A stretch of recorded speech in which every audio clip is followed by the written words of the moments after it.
Good morning, it's Rick from Dogtooth. I thought we were going to do the word for the day today. It is, just put to set the scene, it is 13.5 degrees in the studio. I've put the heating on, but it's still too cold to take the jacket off. We'll wait an hour, probably we'll be back to standard sitting down type temperatures. Got my first coffee of the day. It is an instant, so nothing special. But I thought we would do the structure of two things today. One is the structure of my story, because I've actually already recorded this twice. And what I notice is, this is what I do, is I set the scene of almost like where we're going. So like the opening gambit, let's say, and then I'll set the scene. We're going to go here. And you may or may not know this. I might not have told you this. But then in the middle, I've got this lineage that I have to sort of like travel along to get you to the end of this story, which I've got in here, but sometimes I let you know. But what I often do, and I notice this quite a lot these days, especially when I do videos, is that I backfill. So I go back beyond where I started, because I'm like trying to fill you in on all the details, and then this ends up being the bulk of the story, and actually we miss out on all this because now I'm realizing I'm rushing and we're in 127 minutes worth of this story. It'd be interesting to look at your own storytelling and see whether that's something you do. The downside of that is that you don't actually get to tell the real story. So we're going to move on now. We've just backfilled all this bit. Now we're going to move on to where we're going. The story is about psychology, right? So very recently, a lot of my business I've dealt with psychology on the basis that we worked in healthcare. Okay, so I read up on it. I learned a lot about environment and that kind of thing, which got me very interested in how the brain works. I also, at the same time, just coincidentally, I think, from my action sports passion, so like surfing and snowboarding and stuff, also understand the psychology of human performance. So I'm coming from a human performance perspective, but it's all psychology, and it's all driven by this thing here, right? So ultimately, 95% of it, or probably, let's just get away from metrics because I have no idea about any of that. A lot of it is driven by our thought process. So that's the bit at the front of our brain, which, I don't want to sound like one of those guys on the internet, but it's your prefrontal cortex, which is basically the new part of your brain. There is three parts, what we usually talk about in any of these things. I'm no neuroscientist.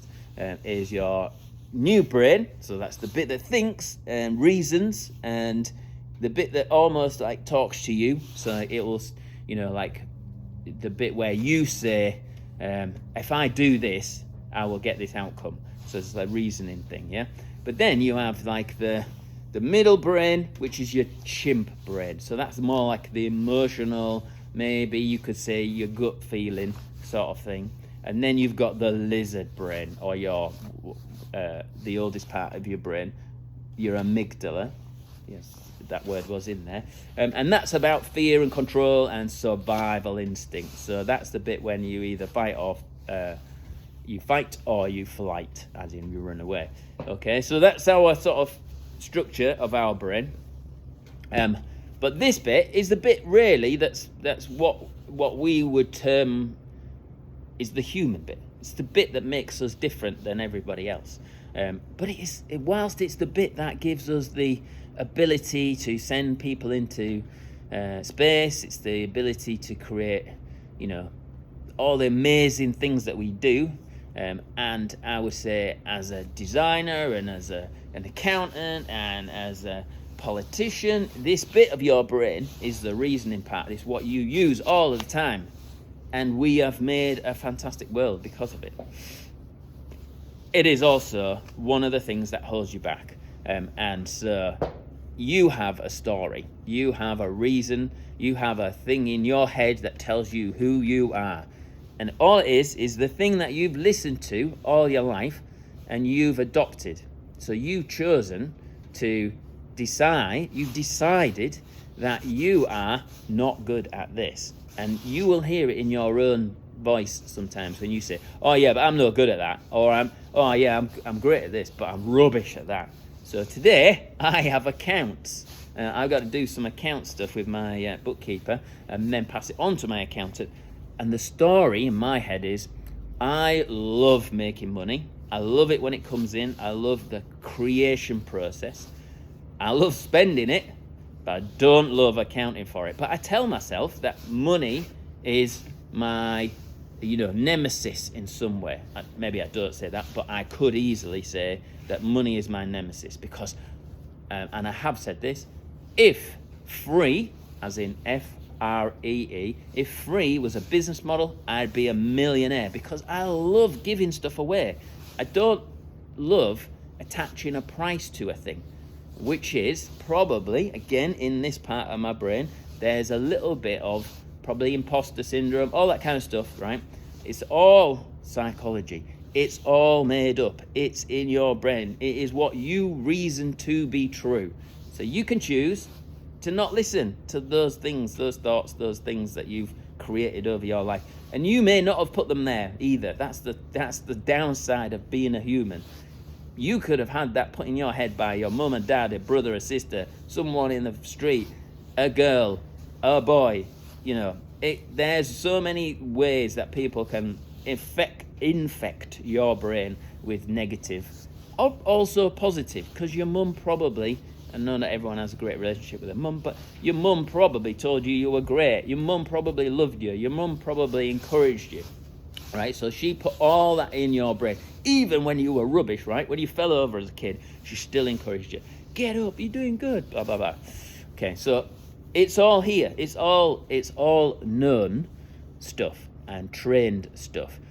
Now, I am middle-aged, so if I wanted to train to be a brain scientist, then I could do that. But if I wanted to train to be a brain surgeon, that would require another level of commitment. I don't think it's impossible. I think it's a level of commitment that I'm not prepared to put in.